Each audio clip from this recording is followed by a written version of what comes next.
So guys Shakib খানের কি craze, মানে আলাদা রকমেরই ক্রেজ ভাই। শাকিবের তুফানের টিজার যেদিন থেকে রিলিজ হয়েছে ভাই, কিছু কিছু ইউটিউবার্সরা নেক্সট লেভেল ভিউজ ছাপছে, ঠিক আছে ভাই। শাকিবকে নিয়ে ভিডিও বানালে যে ভাই কী লেভেলের ভিউজ হচ্ছে আজকাল, সেটা কিন্তু কিছু কিছু ইউটিউবার খুব ভালো করেই বুঝতে পারছে না। মানে সাধারণত তারা যখন যে কোনো ফিল্মের রিভিউ করে, যে কোনো ফিল্মের রিভিউ বা রিয়াকশান করে, তাদের চ্যানেলে জোরসে জোর ওই 1 থেকে 2,000 ভিউজ আছে, ঠিক আছে সেই ভিডিওগুলোতে। বাট গাইস, যখন তারা শাকিবের তুফানকে রিভিউ করলো বা রিয়াকশান দিল ভাই, 20,000 ভিউজ ক্রস করে গেছে, ঠিক আছে। অনেক চ্যানেল আছে যাদের 20,000 ভিউজ ক্রস করে গেছে। তো গাইস, সেখানে ভেবে নিতে হবে যে ভাই শাকিবের স্টারডামটা কোন লেভেলে আছে ভাই। আচ্ছা মাস কমার্শিয়াল হিরোর থেকে, even I mean Bangla mass commercial হিরোর থেকে কিন্তু তুঙ্গে আছে শাকিবের স্টারডাম। শাকিবের ফ্যানরা কিন্তু খুবই লয়াল, ঠিক আছে। তারা কিন্তু তাদের স্টারকে কখনো একা ছাড়ে না, তার হাতটা শক্ত করে ধরে রেখেছে। সে ফ্লপ দিক, সে কোনো ফ্লপ করুক, তার কাজে কোনো ফ্ল হোক, সে ক্রিঞ্জ অভিনয় করুক, তবুও কিন্তু তার সাথ কেউ ছাড়ছে না, ঠিক আছে। তাকে শেষ অবধি তার হাত ধরে রেখেছে, তাকে সেই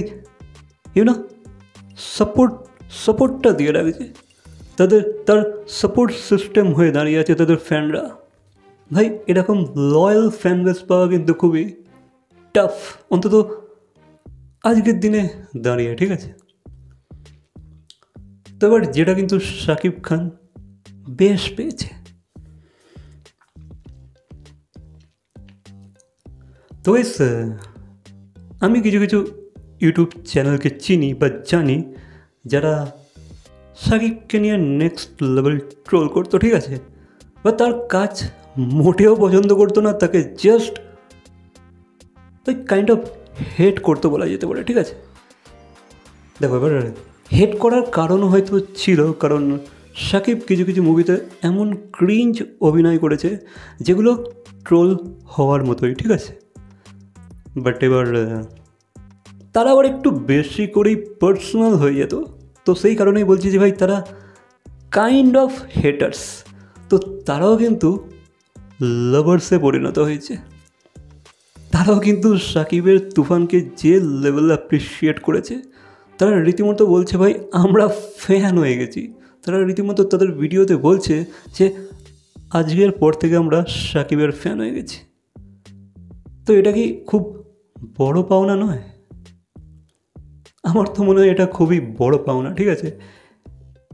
আর ভাই বললে হবে না, রায়ান রাফি শাকিবের যে ট্রান্সফরমেশনটা ঘটিয়েছে সেটা কিন্তু কাবিলে তারিফ, সেটা কিন্তু তারিফের যোগ্য। তার পুরো খেলাই ঘুরিয়ে দিয়েছে, কায়া কল্প করে দিয়েছে। মানে লোকটাকে কী রকমভাবে ট্রান্সফর্ম করেছে সেটা দেখার মতো, ঠিক আছে। মানে আমি যখন টিজারটা স্টার্ট করেছিলাম, আমি জাস্ট ভেবে উঠতে পারিনি যে ভাই শেষ অবধি গিয়ে টিজারটা আমারও কোথাও না কোথাও গিয়ে ভালো লেগে যাবে, বা শাকিব যে ইন্টেন্স ইমোশনগুলোকে পোর্ট্রে করেছে, এত সুন্দরভাবে এক্সপ্রেশনগুলো দিয়েছে ভাই, বললে হবে না। ডাইরেক্টরের তো ভাই একটা ট্যালেন্ট তো আছে, রায়ান রাফির তো ভাই ট্যালেন্ট তো আছে যে ভাই সে শাকিবকে দিয়ে তার বেস্ট অভিনয়টা বার করে নিয়েছে, বেস্ট ইমোশনটা বার করে নিয়েছে। যেভাবে শাকিব ইমোশনগুলোকে ইমোট করছে থ্রু আউট দ্য টিজার, আমার তো বেশ ভালো লেগেছে। এবার জানি না, দেখো টিজার মানেই হচ্ছে মুভির বেস্ট সিনসগুলোকে তারা টিজারেতে কাট করে রাখে, ঠিক আছে। এবার ওভারঅল মুভিটা কীরকম হবে সেটার ব্যাপারে আমি এই মুহূর্তে বলতে পারবো না, সেটা তো মুভি দেখার পরেই বলতে পারবো আমরা, ঠিক আছে। কিন্তু এই মুহূর্তে টিজারটা দেখে যেটা মনে হচ্ছে ব্যাপক একটা মাস কমার্শিয়াল মুভির টিজার হিসাবেই হয়েছে কিন্তু।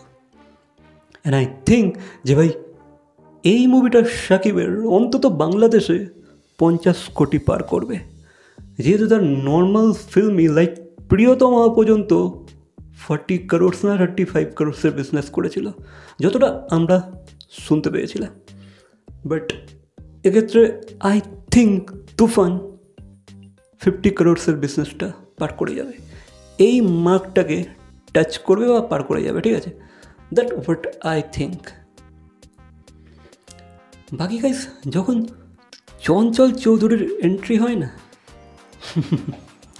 ভাই, একটা ছোট্ট সিনের জন্য আসে আর জাস্ট আগুন লাগিয়ে বেরিয়ে যায়।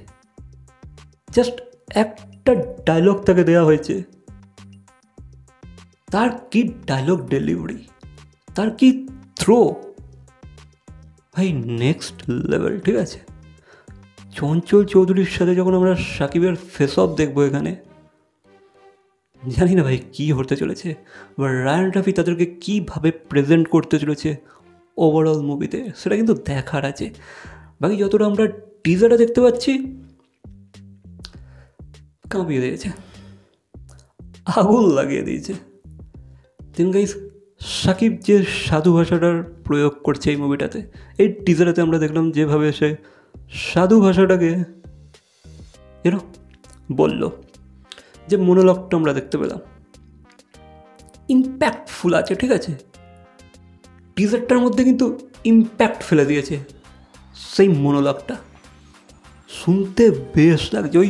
ওই মুহূর্তগুলোর সাথে সাথে যখন ব্যাকগ্রাউন্ডে এই মনোলগটা চলছে, ব্যাপক লাগছে। এবার দেখো, ফ্লস তো অনেকই থাকবে, ঠিক আছে। এবার অনেকে বলছে অ্যানিমাল বা কেজিএফের একটা রেফারেন্স আমরা পাচ্ছি, একটা ভাইব পাচ্ছি,